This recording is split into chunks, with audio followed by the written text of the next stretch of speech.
আর কোনো সমস্যা লাগতেছে মাহিন? না। ভালো করে খেয়াল করে দেখো তো তোমার শরীরে আরো কোনো দিক দিয়ে কোনো সমস্যা কিংবা ভয় কাজ করতেছে কিনা, শরীর ভারী হয়ে আছে কিনা, কিংবা অস্থিরতা লাগতেছে কিনা? না, এখন ভালো লাগতেছে। ভালো লাগতেছে? জি। আচ্ছা, আলহামদুলিল্লাহ। ভালো। আলহামদুলিল্লাহ। আমাদের ঘরের সামনে তোমাদের ঘরের সামনে কিসের মতো দেখা যাচ্ছে? মানুষের মতো। এই ছেলে মাহিনের সাথে কয়জন আছো তোমরা? তোমাকে ছাড়া আরো কতজন আছে? কি বলে সে? একাই বোন। একাই না? আগে আমরা এনে নিন্টি গাছ আসলো করে এনে থাকতো। এখন কোথায় দেখে?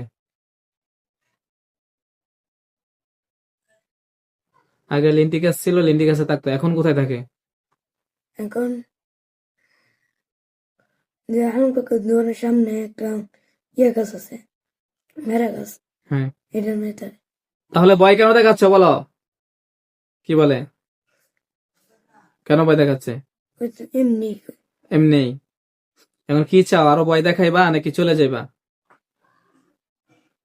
কি বলে মাহিন? চলে যাইব। হ্যাঁ, চলে যাইব। আবার আসবা? না, কয়দিন পরে আসবা? আর হ্যাঁ, আর আইতো না। তোমাকে আমি বন্দি করে মাটির নিচে দাফন করে রেখে দিচ্ছি।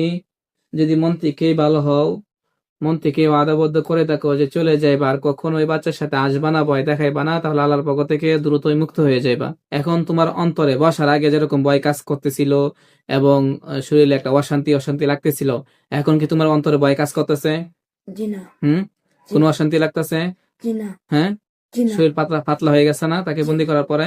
জি। আর কোনো সমস্যা লাগতেছে মাহিন? না। ভালো করে খেয়াল করে দেখো তো তোমার শরীরে আরো কোনো দিক দিয়ে কোনো সমস্যা কিংবা ভয় কাজ করতেছে কিনা, শরীর ভারী হয়ে আছে কিনা, কিংবা অস্থিরতা লাগতেছে কিনা?